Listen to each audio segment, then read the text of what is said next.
Alright guys, good afternoon there. We're gonna be doing a Frostkeep L5. We're gonna use a few buffs and we're gonna just take our time. I know some people struggle. This is a good way to make gold. Probably get around 300, though there is an event buff and talisman activated right now. So we do get a little increase plus our premium. So you're getting roughly about, see, 25, 18, 20, a good 50% gold increase from the dungeon. Now, if you were to sold this with a gold belt, a blessed talisman that came out, then you'd probably get around anywhere from 850 to like 900 gold just from killing Rondo, final boss. If you've ever done this dungeon before, we're gonna be taking our time. Just get a few buffs, increase that health pool. I don't have the most amazing health pool of all Guardians, but definitely try my best. Boost my DPS a little bit.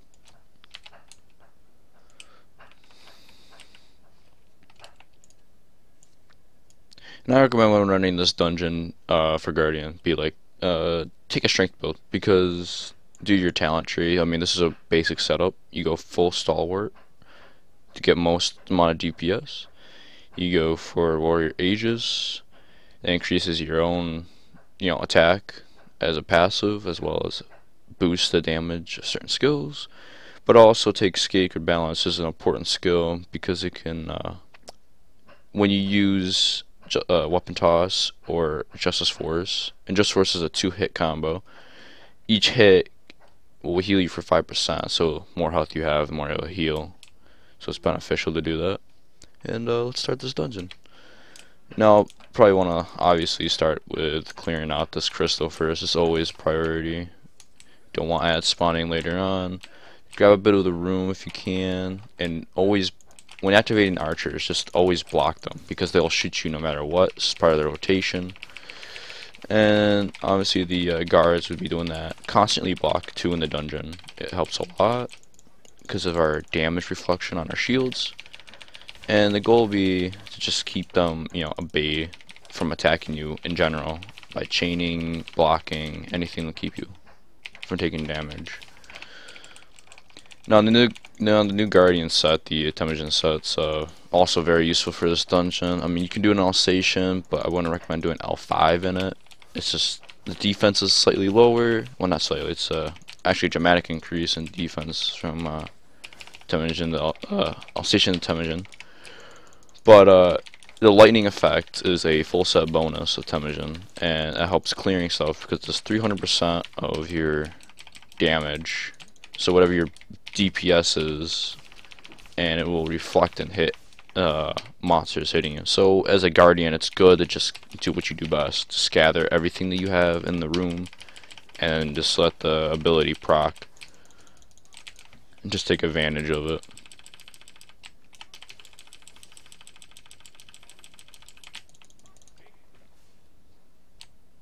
I'm just gonna take our time, clear out these side rooms, get the levers, get the first door down. And then we'll be fighting the first two bosses in the dungeon. They'll be they're annoying. It's hard. Some classes it'd be more difficult to solo than others. Most magic classes I would just say just kiting, if you can. Find a good kiting rotation between them.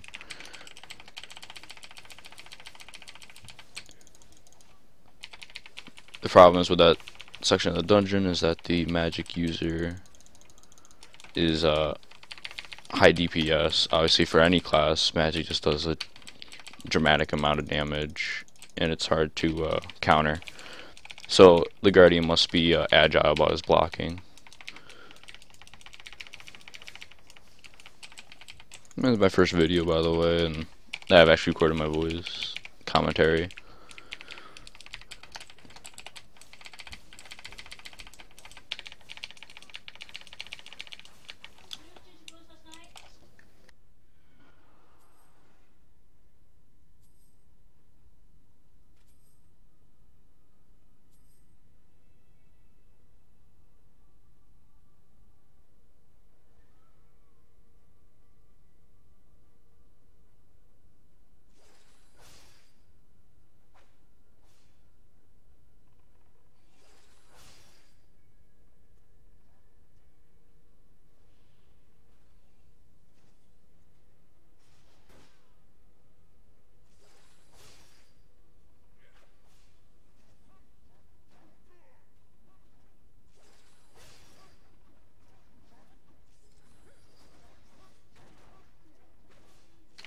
And just gathering a bunch of them just really helps.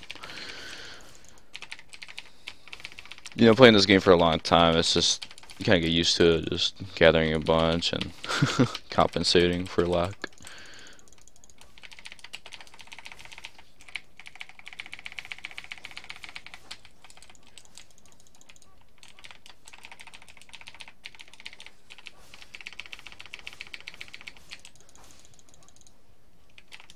I mean, now that the new Guardian actually has invincibility for once, it's actually nice to use.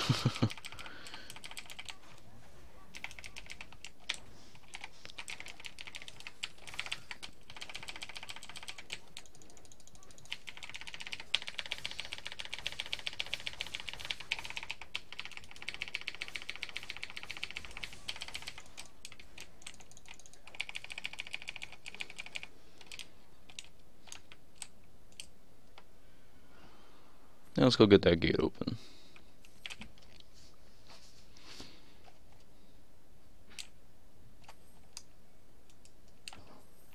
And do know for any Guardian, when you use the invincibility, deactivates your debuff, so just be wary of that.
As you notice it, there are a group of mobs that spawn randomly throughout the dungeon, and I'm assuming they're going to be spawning at the top over there when I finish these boss.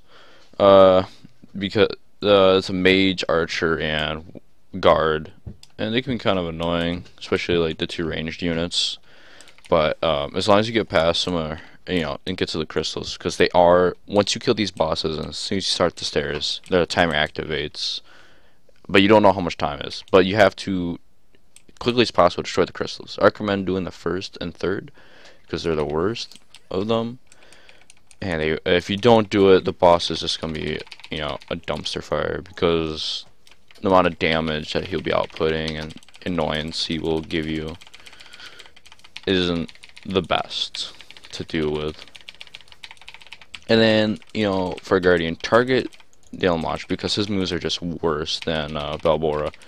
And if you know his rotation and what the animation is for his first two moves, and the only DPS moves that he does, it'd be no problem to do this dungeon.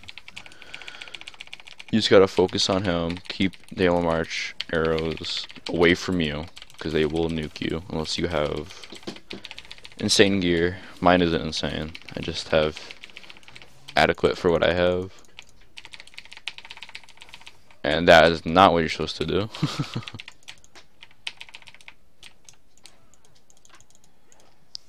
The faux pas here. I'd rather not, but don't want to risk it because he was holding that dark arrow and too risky.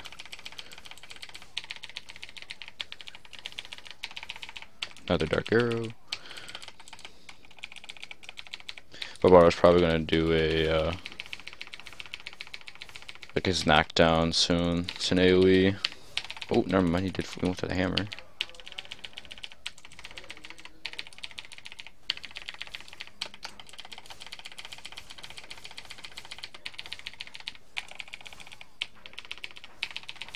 And one more rotation.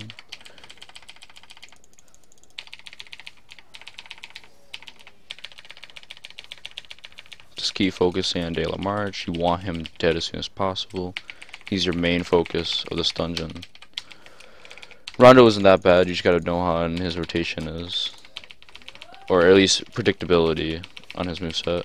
Oh, he healed himself.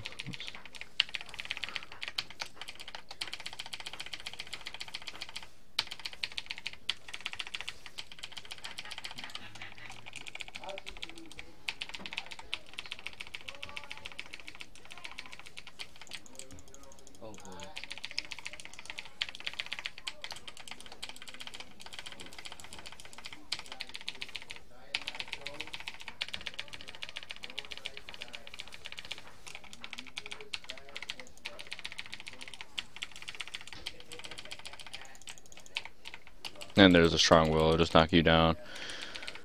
And then after the first time, anytime he does that after it doesn't actually affect you. At least it doesn't really, from my experience. Everyone sees the dungeon differently, so you know, you just gotta take it with a grain of salt.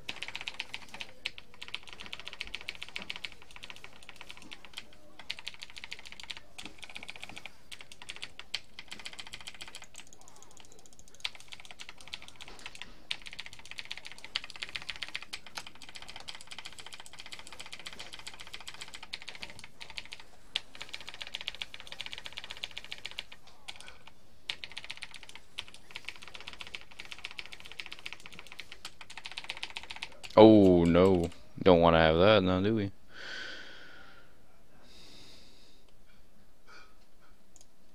Well, luckily we already killed the Lamar, so it's not that bad.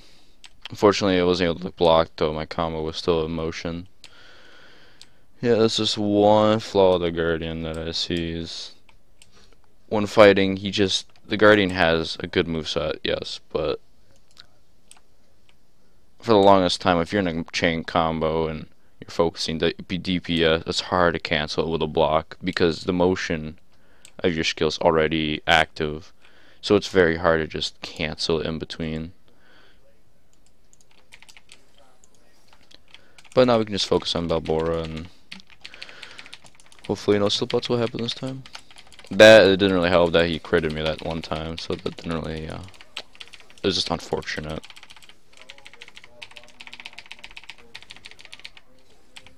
But I do have to reactivate my strength buffs because I did die, so.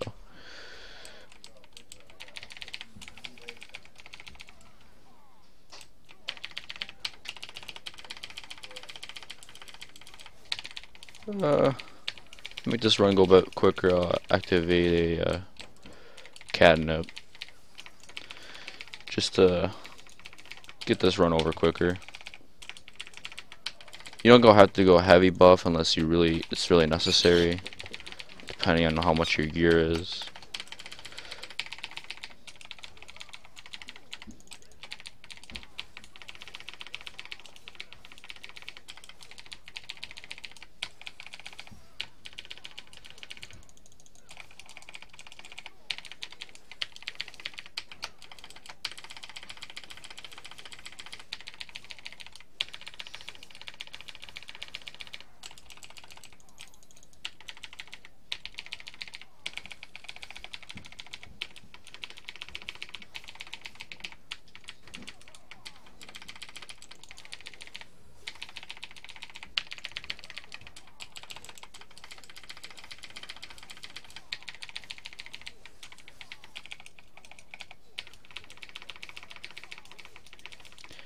Don't worry, the timer didn't actually activate. It's just the once you kill him and then kill the Sarl's guide over there is when the timer will start when you walk up the stairs. Just be wary of that.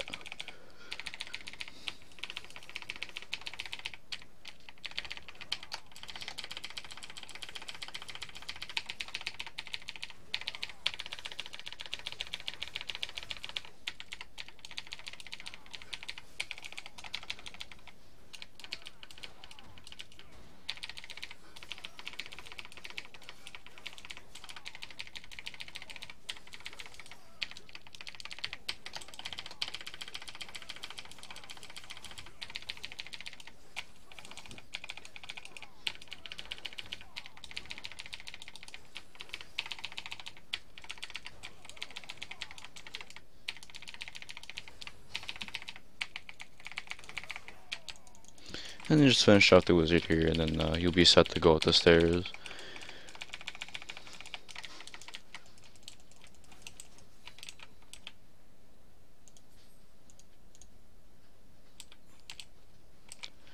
Mostly a bunch of junk items majority of the time. Nothing too special. And my prediction was correct. They did spawn up here.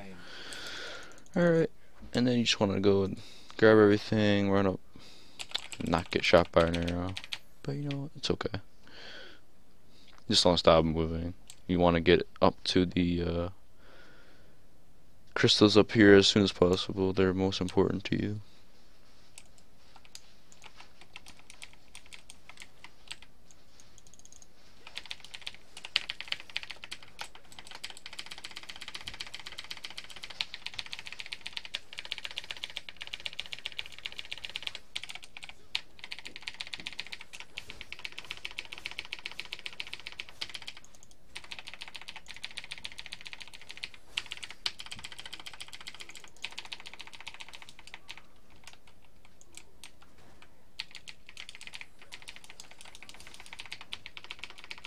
I'm a wonky camera angle here. I'm sorry about that.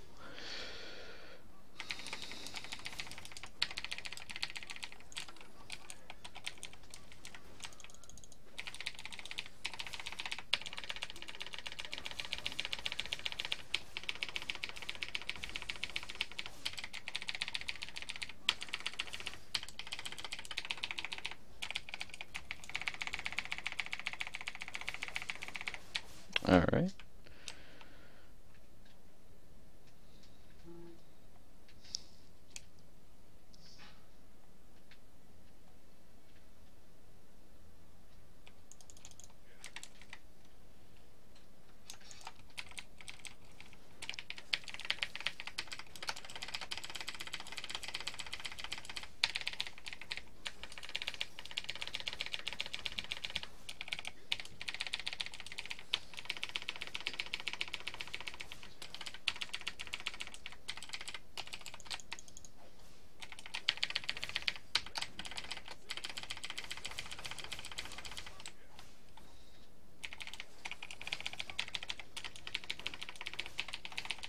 Kind of annoying that that mage can hit me from that far.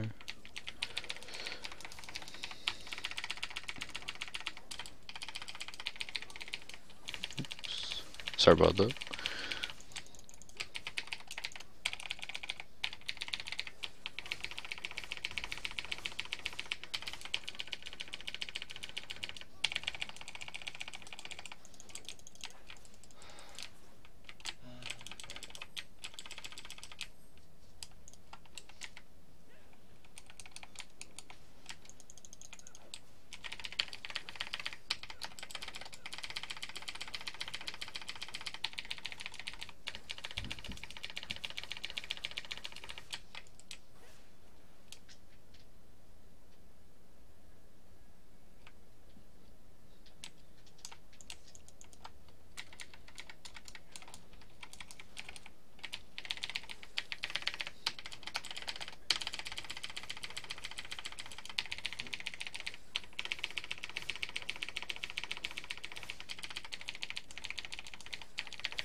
If you hear any noises in the background, it's probably my brother complaining about a game he's playing. And now that all the crystals are dead, you can just walk up to the boss chamber. Now Garland does spawn here, and yeah, oh, and he is tameable. Usually you can tell he's tameable when you see the glow behind the gate if you can DPS it fast enough, but soloing, so that doesn't really happen often. You can just skip him. Plus he hurts really bad. Because he is a magic based, and he does is a pain in the butt to tame, most definitely. And now Rondo, he's got a few move sets. He's got Rupture, which he doesn't do unless there are like multiple of you in the room. Like if you stay together, he will use it. Also, he'll do Frozen Path, And he does an Ice Slash that has no cast time. He does it randomly, but his move is pretty predictable. He usually does it in a short rotation, as you will see. And then he also has his AoE Frozen, which is considerably just a bleed that he lays on the ground. You just want to stay wary of that. And oh, missed the block on that. He's gonna do the there it is.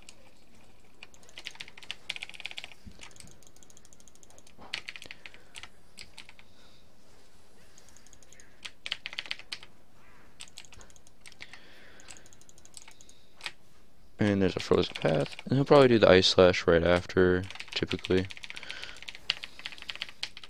Sometimes he'll do a few more basic attacks like that.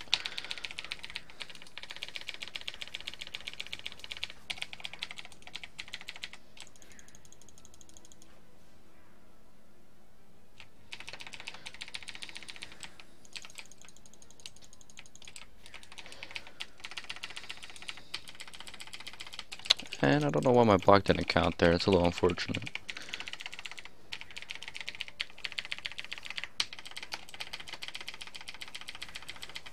And don't really want to die here, so I'm just gonna ensure that we get the run.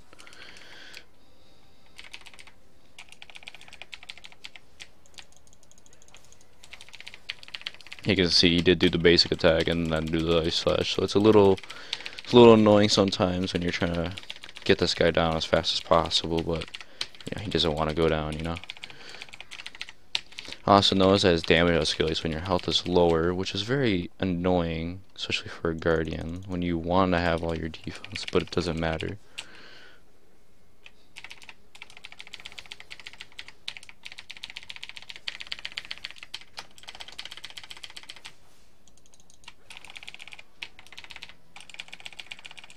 So yeah, as you can see, he just hit me right through the shield, but a second attack hit me. It's deflected. A little annoying sometimes playing as the Guardian. That has to happen in this dungeon.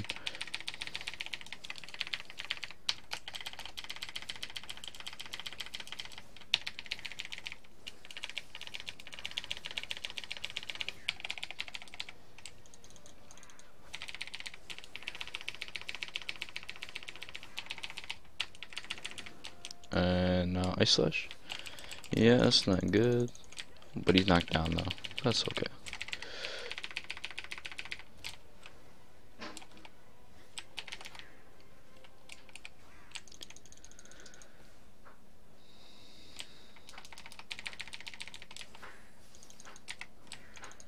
He's gonna do another. There it is.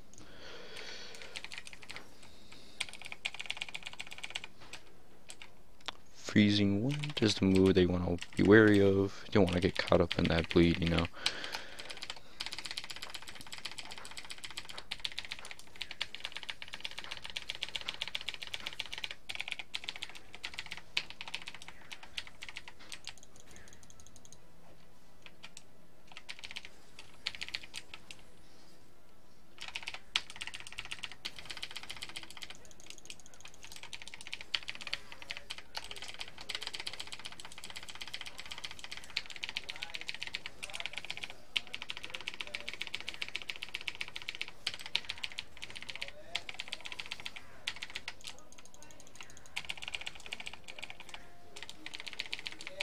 Oh,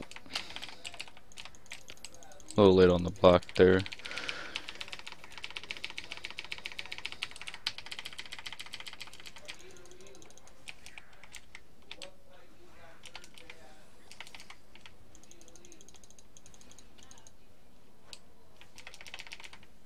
Ooh.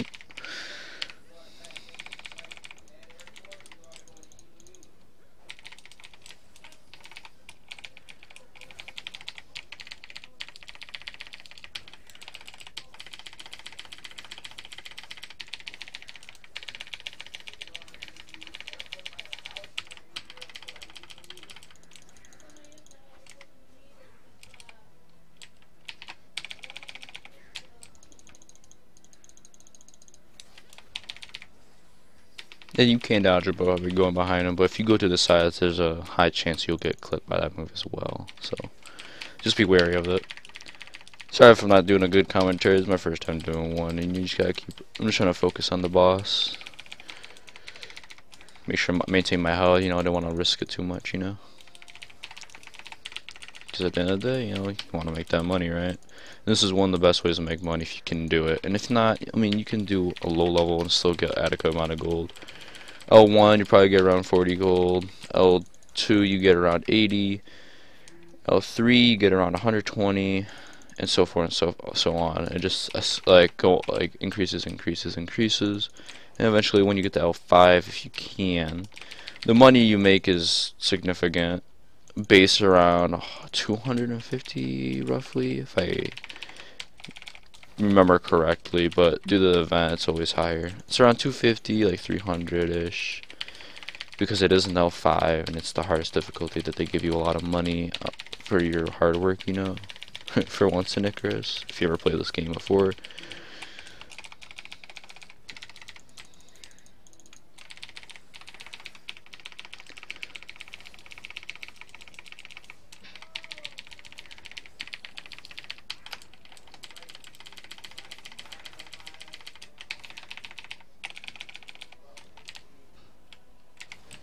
Let's finish this out with invincibility. And we won. Yeah, 312 gold. This is due to the boat boost. So we got, I'd say probably around 250-ish, give or take. And you just get a bunch of random gear and just take whatever you want.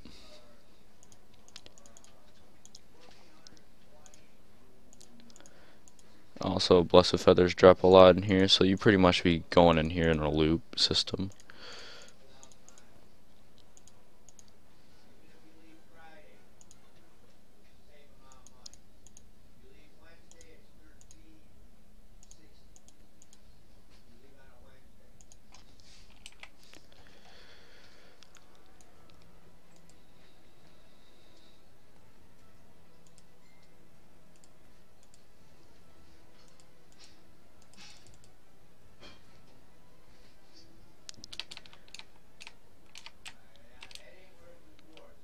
And that would be a L5.